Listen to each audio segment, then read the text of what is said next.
Comedy legend Louis Black is bringing Goodbye Yeller Brick Road, the final tour, to Steelhouse on Sunday, February 25th. Tickets go on sale Friday, November 17th at 10 a.m. Get yours at steelhouseomaha.com. When you download the Baker's app, you have easy access to savings every day. Get the most out of weekly sales and receive personalized coupons to save on your favorite items, all while earning 1 fuel point for every dollar spent. Baker's makes it easy to save while you shop, whether it's in-store or online, so you get the most value out of every trip, every time. Download the Baker's app now to save big on your next purchase. Baker's, fresh for everyone. Must have a digital account to redeem offers. Restrictions may apply. See site for details. Hey, it's Storyworthy. Today on the show, comedian and author Sadia Azmat talks about her new book, Sex Bomb. She says, if you're looking to get into publishing and you're from a diverse background, send me a message. And I'm like, okay, that sounds cool. I love writing.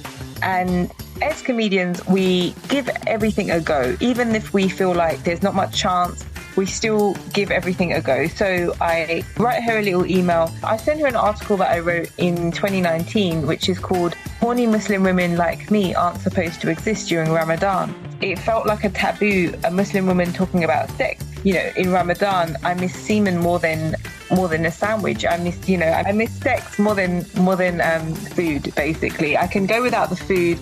The abstinence from sex during daylight hours is a lot. Today on the show, comedian and author Sadia Azmat talks about her new book, Sex Bomb, The Life and Loves of an Asian Babe. Stay close. Hey, it's Sadia Azmat, and you're listening to Storyworthy.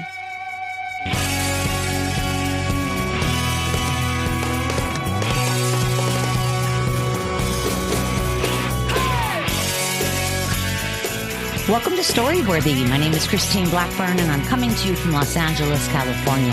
Whether you're a longtime fan of the show of over 13 years, or you're a new fan, if you're a new fan, you have a lot of catching up to do. Either way, welcome to Storyworthy. I hope you guys enjoyed the show last week with writer Christine Kimmel. Christine talked about working on a cruise ship. And I don't know if you guys know much about working on cruise ships, but it's a very specific job that only certain people in the world can handle. And by certain people, I mean not Americans. Americans are not cut out to work on cruise ships. And Christine Kimmel will tell you all about it. Go back, you guys. Listen to Christine Kimmel talking about working on a cruise ship. But not today. Stay with me now, because today I'm here with comedian Sadia Azmat. And I've never met her before, but her lovely publicist sent me Sadia's book. The book is called Sex Bomb. And, you know, with that kind of title, obviously, I jumped right in. I mean, who's not going to read that? And Sadia is an interesting person. She's a Muslim comedian. She's also British and she's Indian. And so it's sort of this confluence of, you know, all these things that Sadia is. And then she writes this book, Sex Bomb. So she brings forth the topic today, why I wrote Sex Bomb, with comedian Sadia Azmat. So we're going to get right over to it. How are you today, Sadia? I'm great. It's so lovely to be here, Christine. Nice to be here. And I know you live in London, in Essex, right? Yeah, I'm in West London right now, but I'm kind of, yeah. Have you lived there a long time? Yeah, I mean, I was born in London, so I've been here my whole life. Oh, I didn't know that. Yeah, I mean, my mum was also born in the UK, and my father was from India, and so then they met, and then they kind of like just settled in the UK. But like, yeah, people don't always know. But I was born and raised in London, so very British. And your parents are both Muslim, of course. Yes, they're both Muslim, correct. And being from India, you know, India, of course, I'm sure you've been to India. I have. I try not to go there now because I don't want to have an arranged marriage. But yeah, I've definitely been there a few times as a kid and avoided sidestepped an arranged marriage. It's like, you know, in the Western world, when you go to a wedding, you know, it's the woman who catches the bouquet is the next person who's going to get married. It's very different in India weddings. Any woman who goes to the wedding, it's hers who's going to be next. So you have to be careful. Wow. Is that true? No, but it may as well be. It may as well be. There's a definite thought. I mean, yeah, I feel like there's an informal expectation for, gatherings of that nature to kind of lend themselves to, new future nuptials. So either other Hmm. families checking you out, or your family kind of doing research and using it as way more than just being a wedding guest. It's like complete India wedding gone mad. Yeah. I wonder why people are so obsessed about other people getting married. Yeah. I don't know. I think, I mean, if you think that's bad, like when you're Indian, it's like so central to your existence and your identity. And it kind of, I think for me has been, so I've never been married, but for me, it feels like a massive, issue in that, like, your whole life revolves around this one day. And then, like, what happens after that day? It's like, I guess it's like, do you like, it must be so anticlimactic afterwards, because your whole purpose is like to have that big day. But like, obviously, it's just one day, you need to live beyond that. Let me ask you something. Are you talking about Indian traditions or Muslim traditions? Indian, to be honest with you. Yeah. I mean, Muslims, I don't think it's that. I think obviously there's an overlap, but Indian, like, in fact, India has a higher majority of a Hindu population than Muslims. So Hmm. there's less Muslims. I'm a minority as a Muslim in India. There's more, obviously, Pakistan is way more um Islamic Hmm. or Muslim. But yeah, I don't think, like, actually I recently done a lot of reading around this, and I learned that, I misunderstood. I always thought that you had to get married in as a Muslim, and you don't. It's recommended, but it's not necessary, or it's not obligatory, but it is recommended. So that kind of made me feel a little bit better about my situation, although I'm very single, I'm very horny, just so your listeners know. Do your parents want to put you in an arranged marriage? No, to be honest with you, and the sad thing is, I don't think that they thought that I could handle an arranged marriage. So I think it's like they were very happy with me just like having my own kind of life, because I made a lot of effort to try to downplay any interest as, in getting married or the opposite sex. And then obviously life being life, I think you always want the things you can't have. So once I realized that it wasn't the thing that anybody needed for me, or that, I was going for, it's the thing I kind of wanted, not an arranged marriage, that is, but obviously a steady relationship or marriage would be lovely. But I think I've spent so much of my efforts in other areas and directions. And I think this is very similar for most, so not most, I think this is very similar for a lot of Asian women like me, in that we've been encouraged so much to pursue careers and to be independent, and not to kind of maybe socialize. And so then, it does become like a bigger thing that we're neglecting. And then, like, you get to a certain point in life where it would be nice, and all of your friends are getting married and like having kids, and like, just enjoying that aspect of their life. And then it's like you have to kind of, you're a bit of a late bloomer. Do you have any brothers and sisters? I do. I have a brother. He's younger, so he's not really at that age. Right. So your parents, I mean, were they an arranged marriage, your parents? Their story is really, really beautiful. In that, so my mum was living in the UK, as I said before, and then she kind of had relatives in India, and then, like, so she went out to stay there because she was a bit naughty here, and so it was almost like to kind of like give her some sort of family stability. And then she met my father, and she proposed to him.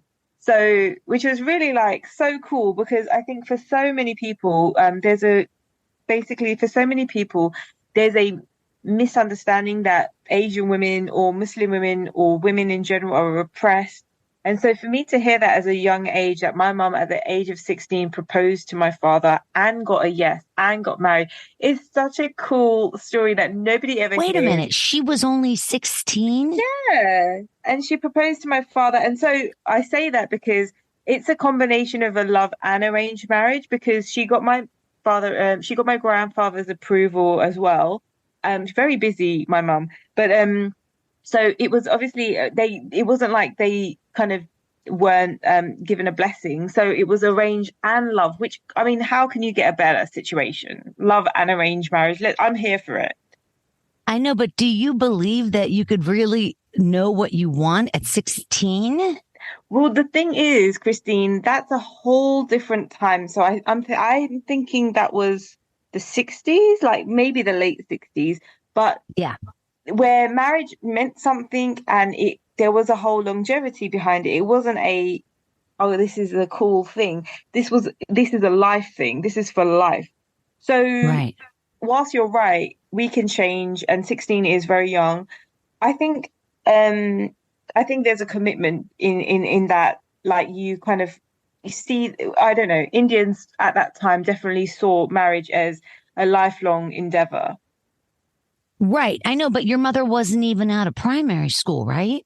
Well, yeah, no, she would have been out of secondary school, but I don't know. I think for some people, like the traditional route, it kind of is appealing to them. So I think she already Sure. knew she didn't want to work, or she wanted to be, yeah, she just wanted to be married. And I think I can't speak too much for her, obviously, because I don't know like what life was growing up for her. But I think that's what she would have probably been surrounded by, which is, women getting married and having families and a partnership. And it was very different to what that looks like these days, where there's a lot more kind of dating beforehand or umming and ahhing. And so I think it wasn't overthinking it. It was like, okay, this is what we're going to do now. Like, we're going to get married. So how long have they been married then? They've been married a very long time. So I think 40 years. That's a long time. That is a very long time. Let me ask you. So you grew up Muslim. Did you grow up praying 5 times a day? Yeah, I mean, when I was young, I definitely did. And then, like, I could be better with it, but I definitely like fast, and I don't drink alcohol. I try my best to pray as much as possible, but I could pray a bit more regularly for sure. Hey man, we probably all could, but I think different people call it different things. Some people call it meditating, some people call it praying, some people call it straight on exercise. It's kind of like whatever you put your mind to, it seems. Mm-hmm. You bring forth a topic, why I wrote sex bomb. And this really is pretty interesting, because you are Muslim, and even hearing the same word sex in that sentence, Muslim and sex, is pretty, people get a little bit shocked because you don't hear that a lot. And you don't hear about women who wear the hijab or the burqa certainly talking about sex. Now, you do wear a hijab outside, right? I do, yes. And I like that you wrote in the book how to tell when a hijabi is having a bad hair day. Number 1, she's smiling. She has a spring in her step. She's singing. She's busting a move. The drinks are on us because nobody can see that you're having a bad hair day.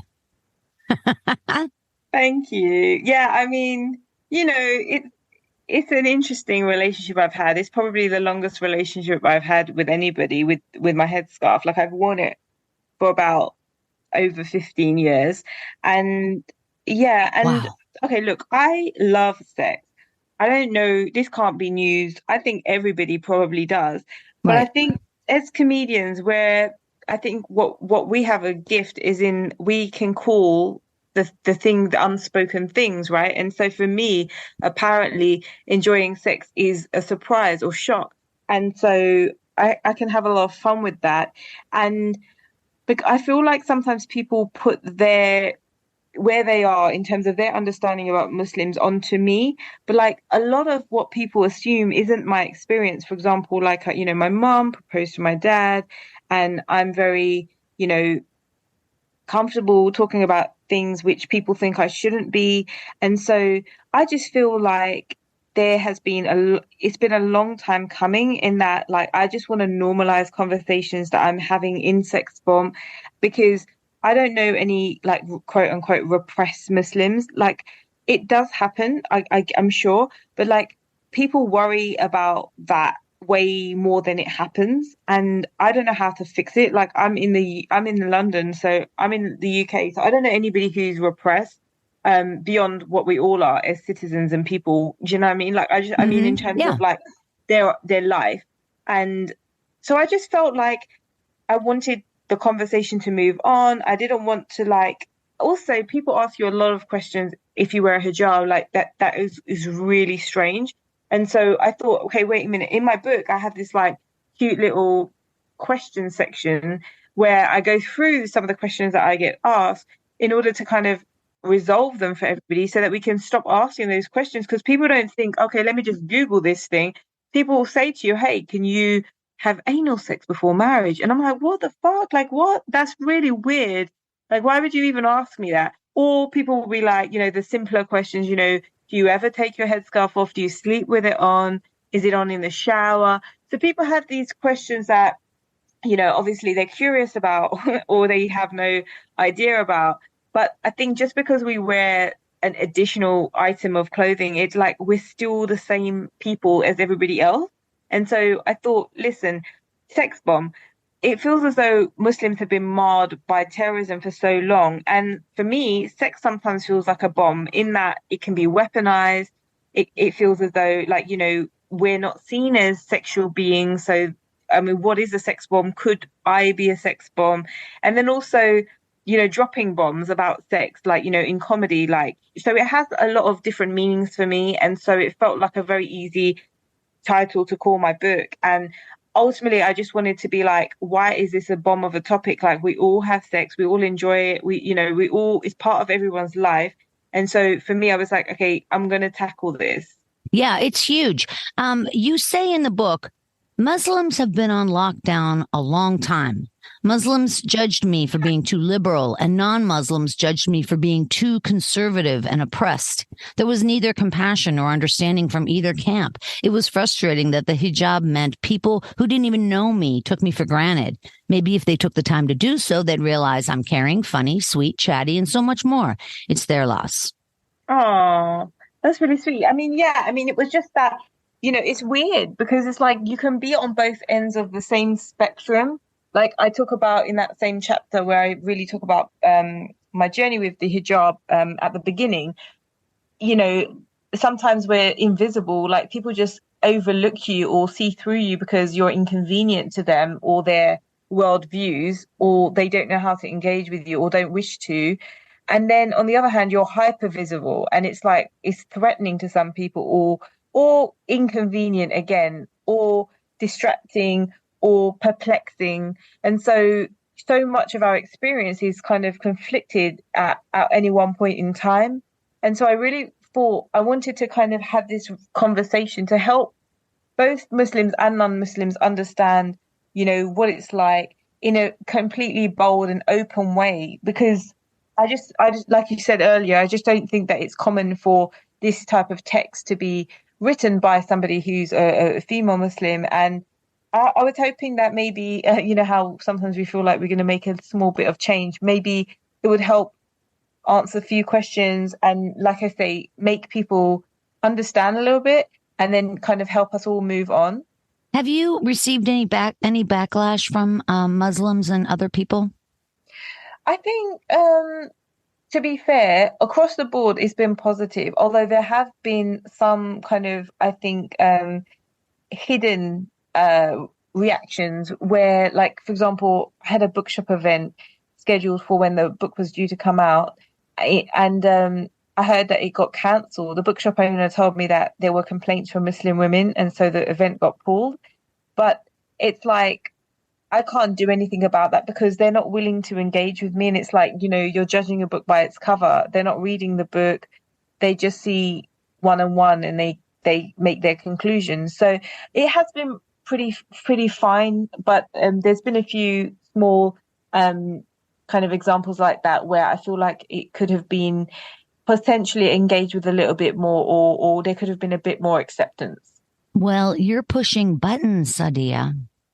Well, I mean, we're comedians as well, right? So, I mean, I don't know comedians worth their salt that don't do that. That's our job.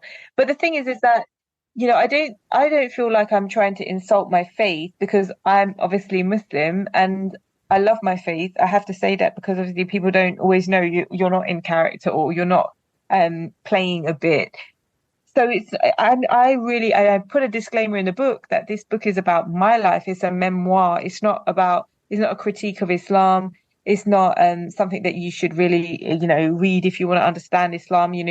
There's more factual religious texts that you can follow, like the Quran. This is my memoir. So it's not I don't know if you have the word in America, piss take, which basically means I'm not undermining something that's Of very, course. important. What I'm doing is really talking about my experiences and helping, and hopefully that can help people relate to me as a person, not just as a Muslim. That's right. You can't negate when somebody tells their story. It's theirs. Like you can't That's say, it. no, that didn't happen. And then I think it's like, because it doesn't align with what people's expectations would be, or it just maybe, again, it's inconvenient. So then it's like, well, actually, we're just going to act like this doesn't exist. Well, I love the book. I found it very entertaining. It's a real page turner. It's fast, very fast read. I really enjoyed it. And we're going to get to your story in 1 second here about why you wrote Sex Bomb. But let me ask you something. How does a Muslim woman decide whether to wear a burqa or a hijab? That's a great question. I think it's so. Let me start by explaining all the different things that you can wear for some of the listeners who may not know or may think that they're the same thing. So the hijab is a covering for your head, also known as a headscarf. The burqa is a long gown, so it's like similar to a dress. So that's like we also call it a abaya. So it's like quite a loose piece of clothing that covers your full body. And then you have the niqab, which is the covering for your face. Okay. And so at various points in your life, if you're a Muslim, you may contemplate wearing 1, 2, 3, all of these things. And I think, to be fair, I think it's a personal thing. I chose to, even though like nobody really in my family uses these coverings. And I think it's really interesting how different everybody is, because like even a Muslim woman who may not wear these things could be super modest. And somebody who wears it doesn't necessarily, it doesn't necessarily just mean that they're modest. Obviously it means we're trying to be. So I see it as, a person may well undertake it based on their interpretation of what they're expected to wear. Right. But do you think there's anybody in a burqa who doesn't want to be in a burqa? I don't think so. If you mean in like the what do you call it? If you mean in like the West, I definitely don't. Well, there are Muslims all over the world. So, for instance, I was in Abu Dhabi and I went to the Sheikh Zayed Grand Mosque. It's the largest mosque in Abu Dhabi. Okay. And when we got off like this big bus to go into the mosque, there was somebody who was checking you women over from head to toe, because if any skin was showing, you couldn't go in the mosque. So, of course, I'm in my flippin' sundress, And so they kind of shuffle me off to the side, and I go into the parking lot of the Zayed Grand Mosque. And there's a dude who, if you pay him a little bit, he'll dress you in a burqa. And that's exactly what happened. I went over to this guy in a car as if I'm tailgating outside of the Civic Arena in Pittsburgh. And he put a burqa on me, including the headpiece, including, the screen in the front. And we went into the mosque. And I mean, again, I'm an American woman. I did not want to be in that burqa. I couldn't believe how heavy it was. And I was tripping over it. And it was hard to see. So for me, it was just completely fish out of water. But I know that's just because of who I am. No, I understand. But what it is I think, so I've been in mosques in the UK, for instance, where there are non-Muslims who aren't dressed in the burqa. So I obviously I've been on holiday to Dubai, and when you're not in the mosque, you don't have to dress in that particular way. But I don't know, because the day we were due to visit a mosque, there was all this COVID problem started. It was 2020, so I wasn't able to forget attend. it. Yeah. So I can't speak for that experience in the mosque in Dubai, but I definitely know in Dubai in general that there isn't a dress code. but I can understand why in a mosque, for example, that they might ask you to, being a Muslim country, although like I say, in a mosque in the UK, you wouldn't be expected to kind of, I don't think so anyway. Like I think I've been to mosque where, there's been like events where, everybody's welcome to look around and enjoy kind of like learning about questions about the faith, etc. Like I went to Edinburgh Fringe Festival and there's a beautiful mosque there. And I walked in there and it just felt like it was an open kind of area for people to kind of enjoy. So, I think it's, look, I understand what you're saying in that it felt something that you weren't comfortable with, but it's not something that obviously I can speak too much about because I'm not based in Dubai. So I would say it's probably because it's a Muslim country and that's a very specific like religious venue. No, I didn't have a problem with it. Of course, I didn't have a problem with it. I was just saying it was, it was just interesting how they looked at us head to toe. They didn't look at men. They didn't care about the men, but the women, if your ankle was showing, no good. And that was like, holy cow. Now, once you go in the mosque, it was so beautiful. Yeah, but it's very peaceful, right? It takes your breath away and there's no chairs or there's no seating. It's just wide open, beautiful floors, beautiful light fixtures, incredible art, and just wide open space. I mean, it's absolutely beautiful. And super clean. And then I remember in the bathroom, there was places to wash your feet. Yes, it's called wudu. So before we pray, we perform ablution, which is basically like a kind of wiping of particular areas. There's a kind of a routine that we do to purify ourselves before we pray. And it's quite good. I think it's it's a bit of wonderful. Yeah. So I think that's what you mean by those sinks. I think you mean. Yeah.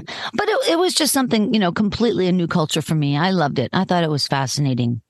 All right, you guys, we're going to get over to Sadia's story in just a second. I wanted to remind you that My Life in 3 Songs, my other podcast, is going strong. I just had on Jimmy Pardo, comedian Jimmy Pardo. He's my 25th comedian to have on the show. And as you know, I have comics on the show to talk about the 3 songs in their life that have impacted them.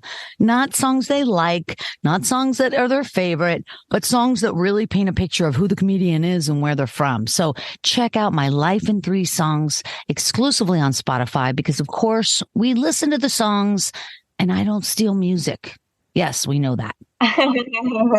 All right, you guys, she's here right now. You've heard her talking, Sadia Azmat. She is a British stand-up comedian and a writer from East London.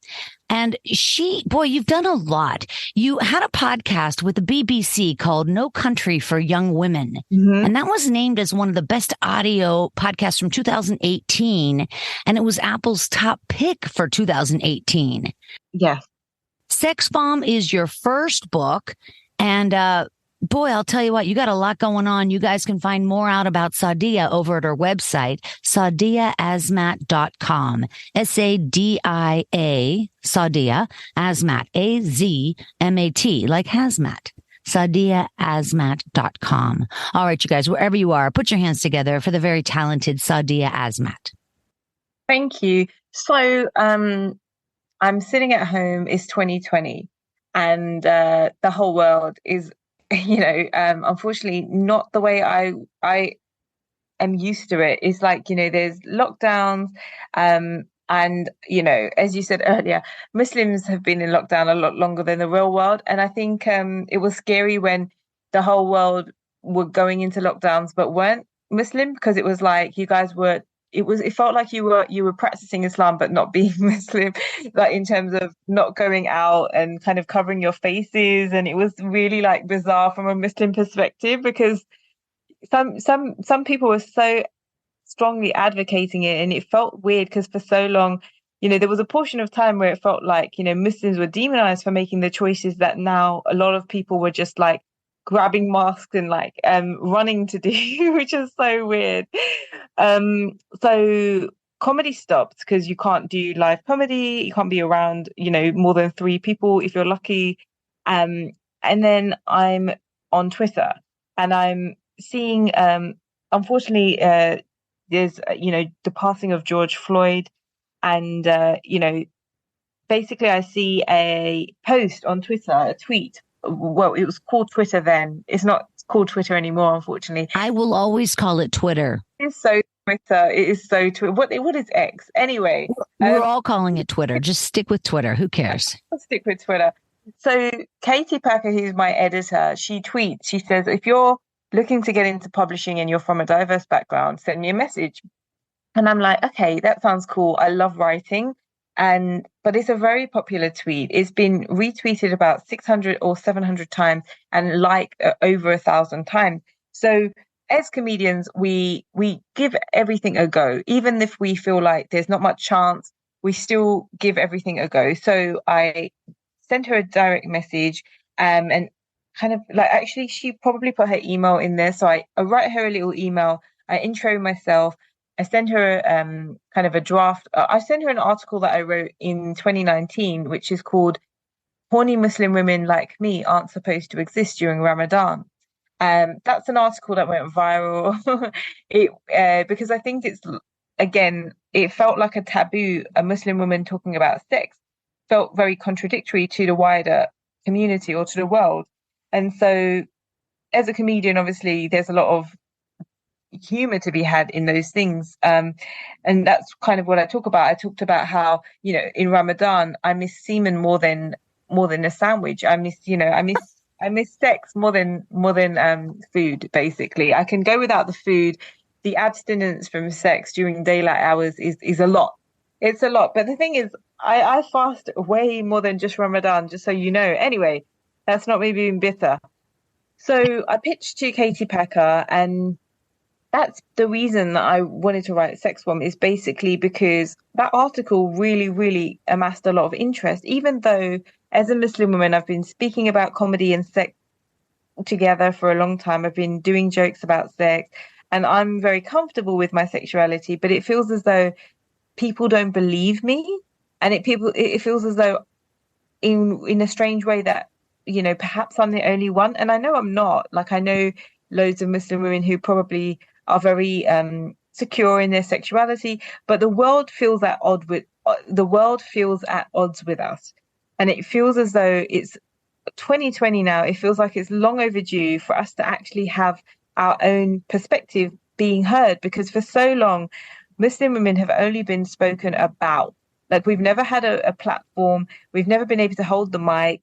It's always people telling us that we're oppressed, or talking on our behalf, or feeling sorry for us, or not making eye contact with us, avoiding gaze.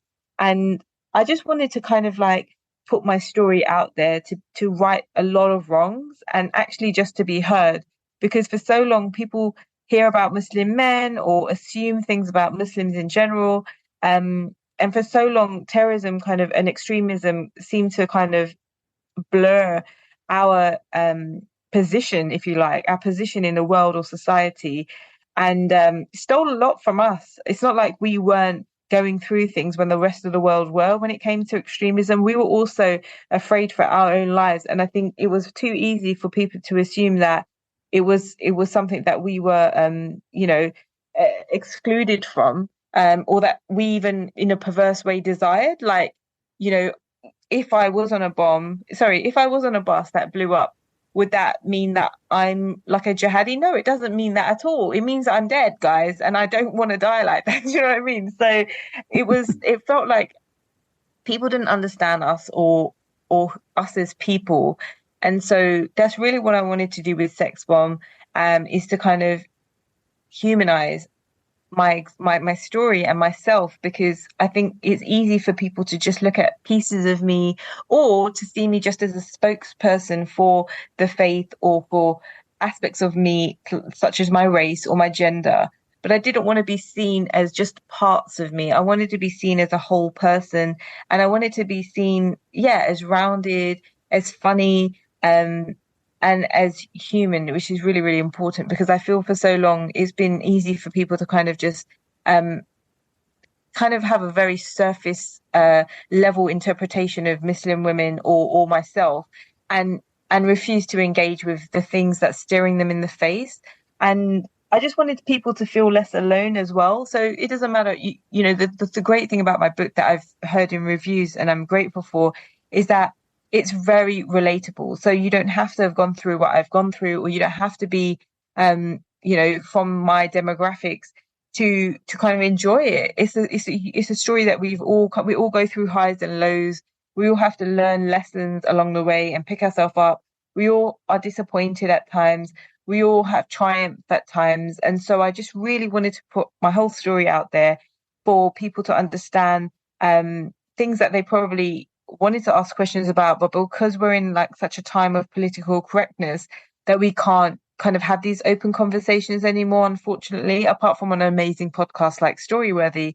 But so it was important for me to kind of normalize conversations, because what happened is when terrorism happened, we stopped talking. And when I say we, it's like people from different communities, people who weren't Muslim maybe didn't know how to talk to Muslims, or wanted to ask things of us that they didn't know how to, or wanted to, without kind of blaming us. And then it was also awkward for us. And so I guess I just wanted to kind of like move on. And also, I guess COVID really stole the limelight from terrorism, so it helped in a way. Mm-hmm, Anyway, there's a bit of a deviation from it, or I kind of deflect the point. But the point is that Sex Bomb is a story about trying to understand, it's trying to love yourself, which I think is really not straightforward. And I don't think that we're encouraged to talk about it a lot as kids or young people. We don't grow up with it. And I think sometimes it's easy to take it for granted how important it is to have that relationship with yourself and to have self-worth. And I just wanted to kind of like show people a different side of Asian women that they're not used to, or that they've not heard before. Yeah, it's a wonderful book. Yeah, you definitely find funny in all sorts of experiences in the book, and I really enjoy that. And you say, my biggest regret was that feminism took away some of my innocence, which I'll never get back. This was because it implied inclusivity, and so I was all in until I realized it was not for me at all. It unceremoniously left Muslim women in burkinis on the beaches in France high and dry. You received shaming for not being sexy from white women. Somebody tweeted to you, look at the state of you, because they're looking at your layers of clothing. And so it seems like you say in the book, there was a sense from these women that I was stuck in prehistoric times rather than an acceptance of the differences in how women presented themselves.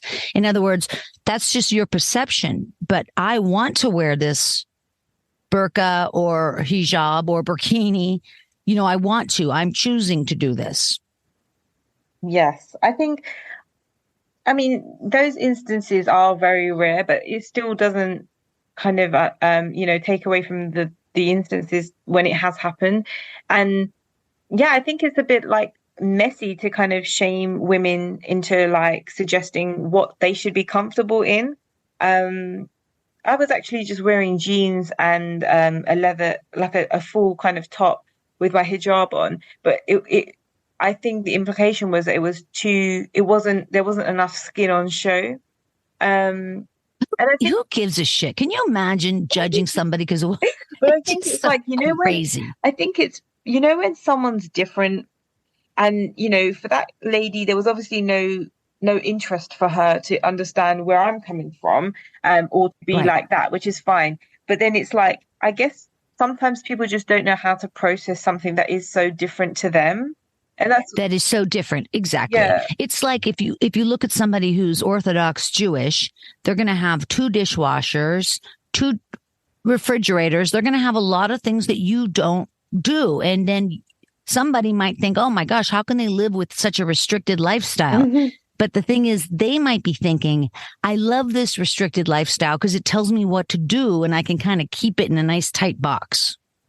Yes. And I think that's an interesting thing, isn't it? Is that there's aspects of all of us that we can't see.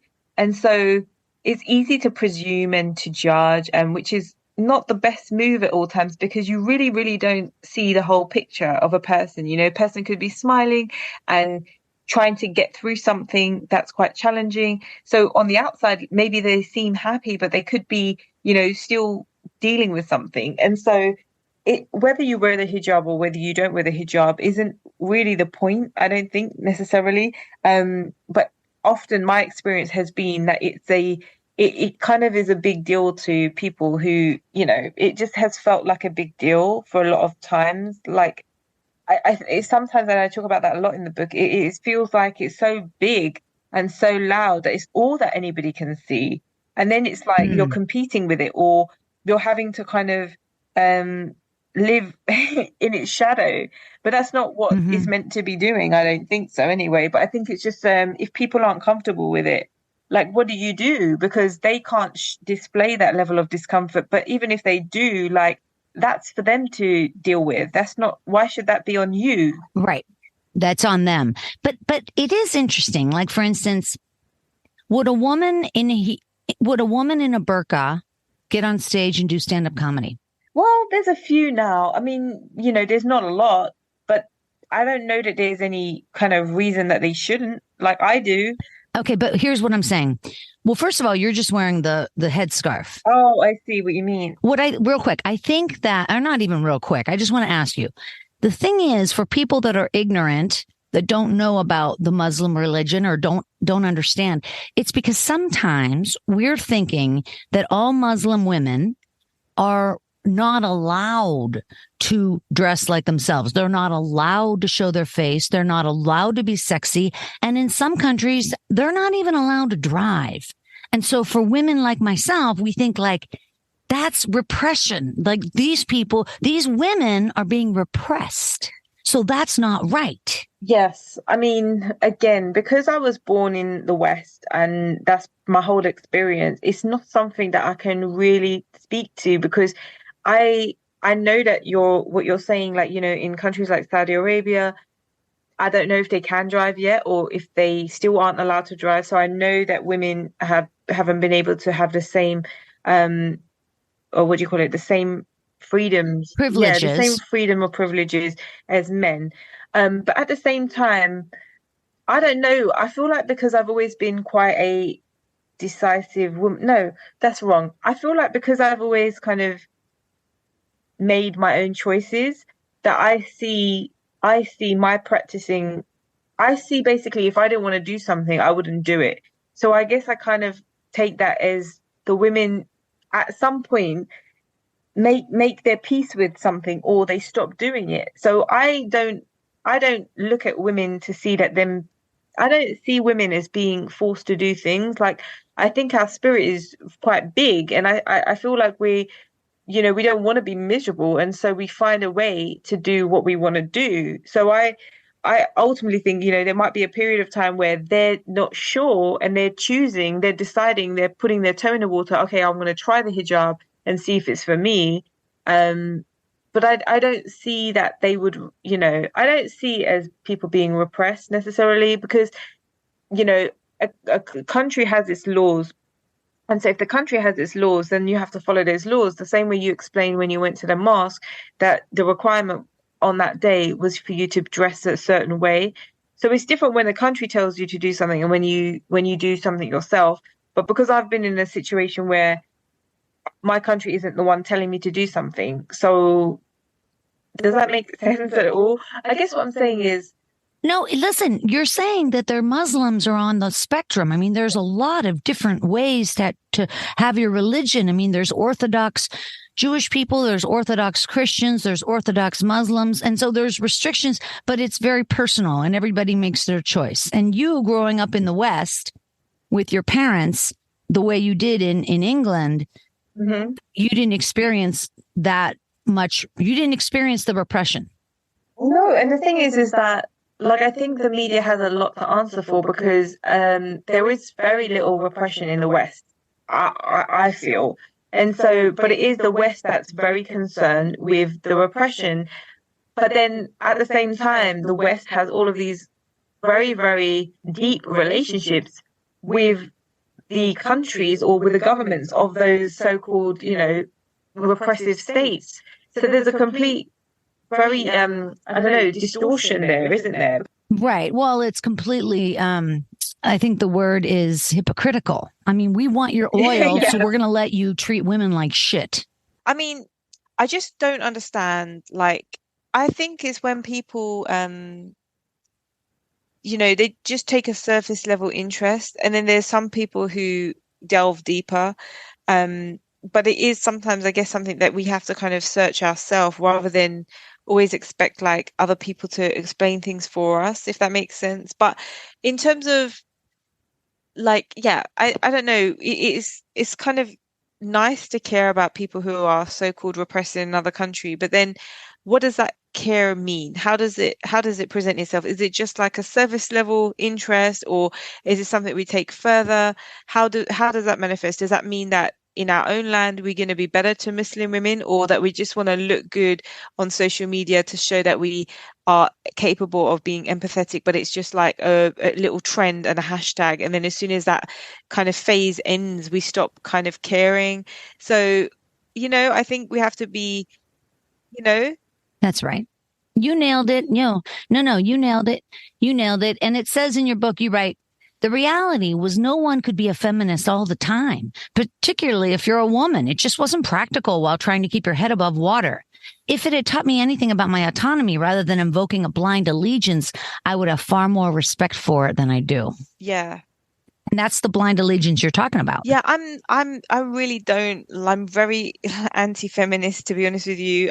Like I love women, I love being a woman, and I think there's a lot to celebrate in it. But I think the agenda of feminism doesn't feel something that I support at all. It doesn't. It just feels like it doesn't achieve much anymore. I know at the beginning it seemed to obviously help us get where we are, but at the moment, like I'm not really convinced by what it's trying to achieve. Equal pay has been, just a talking point for so long, and yeah, I think it's not intersectional. I think it's just I think Bill Burr said it really well, where he was like, I'm a white man, fine, I have all this privilege, but white women, you're in the jacuzzi with me, and you know what I mean? That pretty much sums up feminism for me. I hear you. I hear you. But there is a very big reality that women don't get treated the same as men in my country, in America. That's a reality. We don't get paid the same. We don't get as much status. No, that's a fact. So we should just talk about that rather than like feminism, because I think by broadening it out to feminism, it just becomes quite, I mean, everything's political, but it feels like we lose sight of, sometimes things lose their meaning, and let's just try and get one thing at a time, but we aren't unified. And I think sometimes it just feels like a battle for somebody who has a cause. Well, you're talking about a word, the word feminism. Okay, that's the word. But how would you like, I mean, it's not personal, but how would you call, or what would you name the fact that men get more money than women? Same job. What do you call that? I call that inequality. Yeah. Yeah. And so part of feminism is just trying to be equal. That's all. That's all. Yeah, but it's so much more than that, because if it was just that, that's completely fine. But I think there's a lot of anger with Well, yeah, of course there's anger because we haven't been treated fairly. So it's like, but it's passive aggressive. It's not like, it doesn't get dealt with. It's So just, what do you think that then what is the answer? You just ignore it and be treated like shit. I think you have to choose your battles. And let me answer the question, because I think it's a great question, right? And I think that from what I've learned as someone who's never seen as a single person and always seen as a kind of a group person, I think it's like, living for yourself. You can't represent all women. You should represent Christine. I should represent Sadia. And what feminism implies is that we're all in this together, and we're fucking not. We all have different struggles. We all have different experiences. We're all on different levels. And so you shouldn't have to represent all women. You shouldn't have to carry all of that. In fact, it would be great if men could help, because they have an advantage, right? But how are they going to help when we're fucking screaming down their necks and they're scared to say anything? Well, fuck them. I would love to. I'm very single, but it's not going to happen. Hey, I tell you what, I can totally disagree with you, but I still like you. And I like this. You said this in your book. You say the things I enjoy about men that would make a token feminist shriek into a pillow. Guys carrying my bags. Guys paying for things. Guys fixing things. Guys giving me a seat. A guy working on my car. And here's my favorite.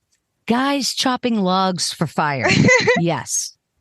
Yes, I agree with you there, Sadia. I hate carrying bags, Christine. Although I love shopping, it's just so even my purse. It feels so heavy, and I'm not weak. I lift weights in the gym, but I just hate carrying bags, and so that's what I feel like their purpose could be, is to kind of do these small things for us women. Not that we need you them crack to, me up, but we want them to. You crack me up. You guys can find out a lot more about Sadia over at sadiaazmat.com. And that's where you can also purchase her book, Sex Bomb, or you can find the book anywhere you buy your books. All right, you guys, we got to wrap this up. Don't forget to check out storyworthypodcast.com. You can join my mailing list there.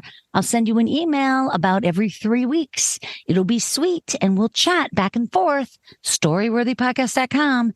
And of course, remember, My Life in 3 Songs is going strong over on Spotify. My Life in 3 Songs. Please listen. And Story Smash, the storytelling game show, is back live September 23rd here in Los Angeles. I've got Danny Zucker, Blanca Patch, and Wendy McClendon Covey on the show. So please check out StorySmashShow.com for more information. Tickets will be on sale shortly. All right, you guys, we got to wrap it up. I want to thank you so much for tuning in. And on behalf of the very talented Sadia Azmat, thank you so much. Thank you so much. My name is Christine Blackburn, saying, make it a story-worthy week.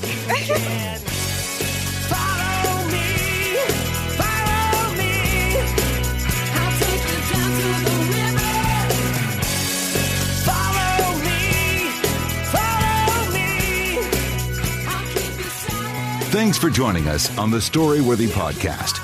We'll be back next week with all new stories.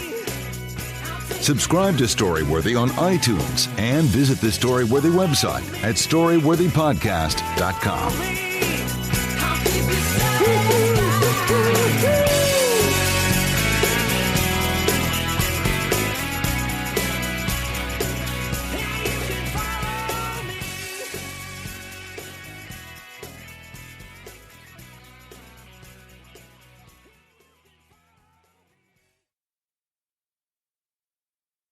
Right now, new and current customers can get any phone for free at US Cellular, so you can connect with all your family members this holiday season. You could even call your aunt, who always makes you talk to your cousin, who's a dog. Or, maybe just send her a festive text. Get the gift of connection at US Cellular. Get any phone free today. US Cellular, built for us. Terms apply. Visit uscellular.com for details. We value human connection with fewer distractions. US Cellular, built for us. Visit your US Cellular authorized agent, Cellular Advantage, located at 918 South Locust Street in Glenwood.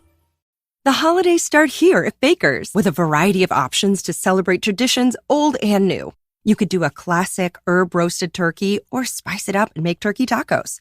Serve up a go-to shrimp cocktail or use Simple Truth wild-caught shrimp for your first Cajun risotto. Make creamy mac and cheese or a spinach artichoke fondue from our selection of Murray's cheese. No matter how you shop, Baker's has all the freshest ingredients to embrace all your holiday traditions. Baker's, fresh for everyone.